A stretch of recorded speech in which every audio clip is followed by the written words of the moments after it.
Gunung Puntang Bandung terdapat di Desa Cempaka Mulia, Kecamatan Cimaung, Banjaran, Kabupaten Bandung, Jawa Barat, yaitu sekitar 29-33 km dari pusat kota Bandung, yang bisa kita tempuh kurang lebih 1,5 jam dari kota Bandung.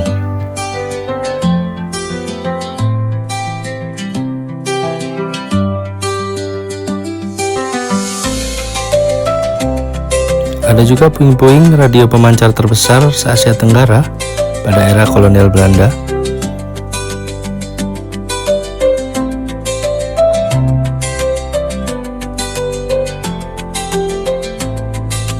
Di sini juga ada kafe yang sangat asri di bawah pepohonan yang rindang sambil kita menikmati hutan tropis di Gunung Puntang.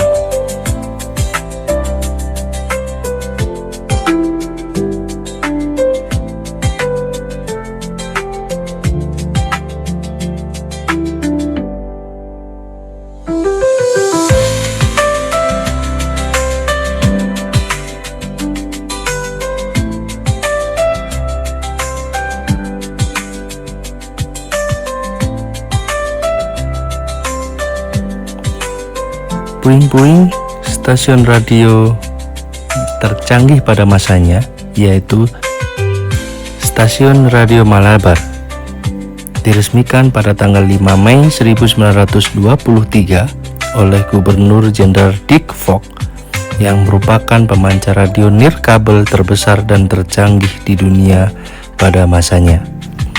Dibangun tahun 1918 sampai 1923 untuk menghubungkan Hindia Belanda dengan Belanda. Jaraknya kurang lebih 12.000 km. Menggunakan teknologi busur listrik, stasiun ini menjadi simbol kejayaan teknologi komunikasi Belanda. Inisiator dan teknologi proyek ini diprakarsai oleh Cornelius Johannes de Groot untuk membuktikan komunikasi antar benua dapat dilakukan dari iklim tropis. Antena terbentang sepanjang 2 km antara Gunung Puntang dan Gunung Halimun. Di kawasan ini, Belanda membangun permukiman teknisi radiodorf yang dilengkapi infrastruktur pendukung, termasuk PLTA dan PLTU. Selama peristiwa Bandung Lautan Api pada tahun 1946 sampai 1947, stasiun ini dihancurkan oleh pejuang Indonesia agar tidak kembali digunakan oleh Belanda.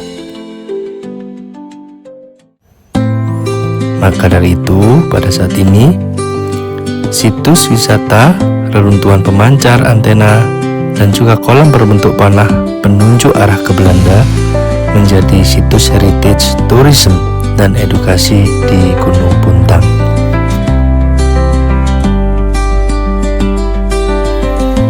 Kawasan ini sekarang dikelola oleh Econic PT Perhutani Alam Wisata Resources dan menjadi destinasi wisata sejarah yang populer di Bandung.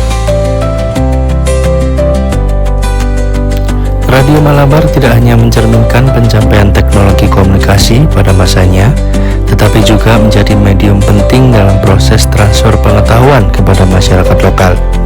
Ketika komponen-komponen pemancar sulit diperoleh dari luar negeri akibat berbagai hambatan, banyak bagian dari sistem radio tersebut harus dirakit dan dikembangkan secara mandiri.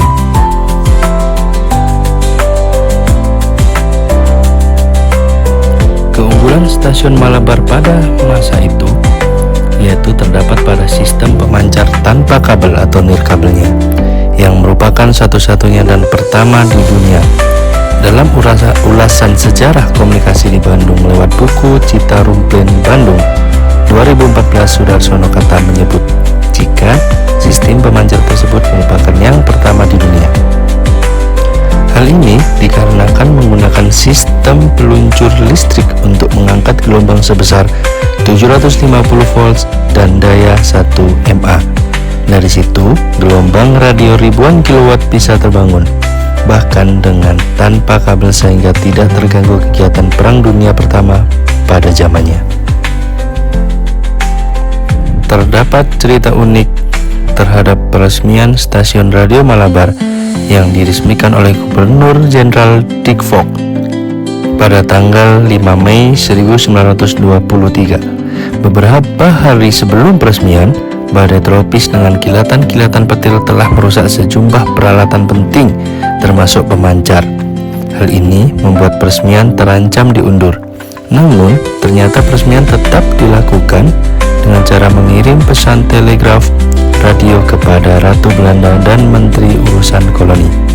Tetapi tidak ada jawaban dari stasiun dari Belanda. Baru pada 6 Mei 1923 malam, pemancar dapat berfungsi dengan baik. Pesan pertama yang dikirimkan dari Belanda adalah dari kantor berita Aneta. Meskipun demikian, tanggal 5 Mei 1923 tetap dijadikan tanggal peresmian stasiun radio Malabar.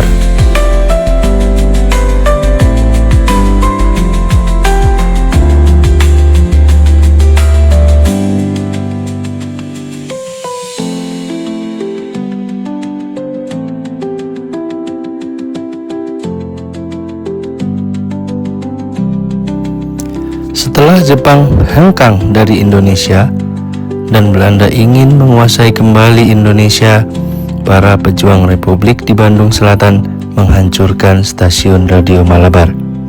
Stasiun radio tersebut hancur bersamaan dengan peristiwa Bandung Lautan Api karena pejuang Republik tidak ingin stasiun radio Malabar ini digunakan oleh Belanda untuk menghubungi ke Belanda.